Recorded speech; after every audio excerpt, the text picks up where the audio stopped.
अच्छा जी, regarding the introduction of the cell आपने ये बातें याद रखनी है कि सबसे पहला काम जो है वो रॉबर्ट हुक ने आपने सेल की डेफिनेशन कर लेनी है, वो आप सबको ही आती है। देन रॉबर्ट हुक ने क्या किया, इसने कॉर को डेड प्लांट के मटेरियल को जब एग्जामिन किया तो उसको कोई हनी कॉम लाइक स्ट्रक्चर उसमें नज़र आया। इसने उसको जो कंपार्टमेंट्स उसके थे एक इंडिविजुअल चीज़ को वहाँ पे सेल का नाम दिया। ठीक है, उसने कहा कि सेल मुझे जो नज़र आए वो खाली कंपार्टमेंट्स हैं और ये जब मिलते हैं तो एक हनी कॉम लाइक अपीयरेंस मुझे नज़र आई है। ठीक है, इसने कहा they are empty spaces bound by thick walls. बाद में लॉरेंस ऑकिन ने क्या कहा कि all living things they originate from और कंसिस्ट ऑफ सेल्स। इसने कहा कि मैंने जितने भी लिविंग ऑर्गेनिजम्स ऑब्जर्व किए हैं उन सब के अंदर सेल्स प्रेजेंट हैं। इसी तरह जीन बैप्टिस्ट डे लमार्क ने भी इसी तरह की स्टेटमेंट दी कि कोई भी चीज़ लिविंग ऑर्गेनिज्म नहीं हो सकती जब तक उसके अंदर सेल ना हो या सेलुलर टिश्यू ना हो। तो उसके बाद रॉबर्ट ब्राउन ने सेल के अंदर न्यूक्लियस को डिस्कवर कर लिया। जो जैसे रॉबर्ट हुक ने कहा था कि ये एम्प्टी स्पेस है, तो ये कॉन्सेप्ट फिर गलत हो गया। अब क्योंकि रॉबर्ट ब्राउन ने उसके अंदर न्यूक्लियस डिस्कवर कर लिया तो ये एम्प्टी स्पेस नहीं रही। ठीक है, फिर उसके बाद थियोडोर श्वान एंड श्लाइडन ने दे गेव सेल थ्योरी के हम सेलिएंट फीचर्स अभी देखेंगे एंड सेल के जो बेसिक कंपोनेंट्स हैं वो आगे भी लिखे हुए, यहाँ पे भी आप देख लीजिए। न्यूक्लियस है, देयर इज़ साइटोप्लाज्म एंड उसके अलावा there is cell membrane. Then उसके बाद क्या है, रेडोल्फ विचू का थोड़ा सा काम है। उसने कहा कि ओमनी सेलुला के जो भी नए सेल हैं वो पुराने सेल से हमेशा बनेंगे। ए बायोजेनेसिस का कोई कॉन्सेप्ट नहीं होता। इससे पहले ए बायोजेनेसिस को माना जाता था कि चीज़ें जो हैं वो नॉन लिविंग मतलब अपनी अचानक बन जाती हैं नॉन लिविंग थिंग से। ठीक है, बड़ा अजीब सा कॉन्सेप्ट था, तो ये लोग मानते थे।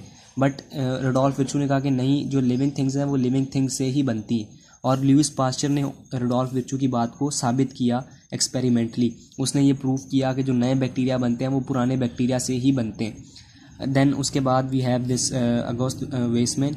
इन्होंने कहा कि जितने भी लिविंग ऑर्गेनिजम्स हैं उनके दरमियान में सिमिलैरिटी है, वो आपस में मिलते जुलते हैं, तो इसीलिए जो है वो उनका ओरिजिन एक है, वो किसी एक ऑर्गेनिज्म से सारे बने। ये एवोल्यूशन का कॉन्सेप्ट है, ये जब हम आगे जाएंगे हमें क्लियर हो जाएगा।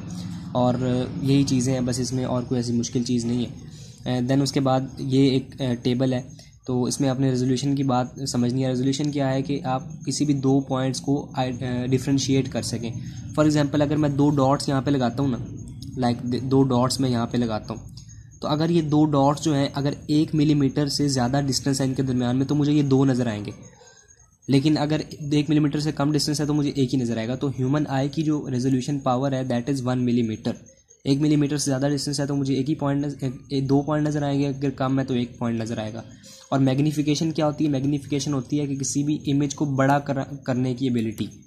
ठीक है, तो ये दोनों चीज़ें डिफरेंट है। और यहाँ पे सारी वैल्यूज़ जो लिखी हैं वो आपने याद कर लेनी है। कंपाउंड माइक्रोस्कोप की कितनी है, इलेक्ट्रॉन माइक्रोस्कोप की कितनी है, ह्यूमन आई की कितनी, मैं उसकी डिटेल में नहीं जा रहा। And then we have this cell theory.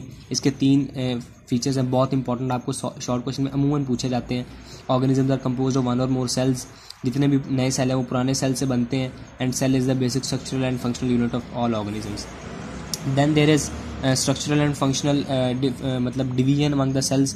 Cell जो होते हैं वो डिफरेंट काम करते हैं। देन यहाँ पे कुछ एग्जांपल्स मेंशन्ड है। मसल सेल कॉन्ट्रैक्ट करते हैं, नर्व सेल्स इंपल्सेस ट्रांसमिट करते हैं, ग्लैंड सेल जो है ये स्क्रीशंस पैदा करते हैं, red blood cells oxygen carry करते हैं, स्टमक सेल्स गैस्ट्रिक जूस को स्क्रीट करते हैं, जाइलम सेल्स वाटर को कंडक्ट करते हैं, फ्लोएम सेल्स फूड को ट्रांसपोर्ट करते हैं, स्क्लेरेनकाइम के जो सेल्स हैं they support the plant, क्लोरेनकाइमेटस cell जो है फोटोसिंथेसिस कैरी आउट करते हैं, एंड पेरेनकाइमेटस सेल जो करते हैं they store the surplus food, and meristematic cells they produce new sales. इनके अंदर बहुत ज़्यादा डिवाइड होने की एबिलिटी होती है, तो ये बहुत ज़्यादा नए सेल्स प्रोड्यूस करके ग्रोथ करवाते हैं।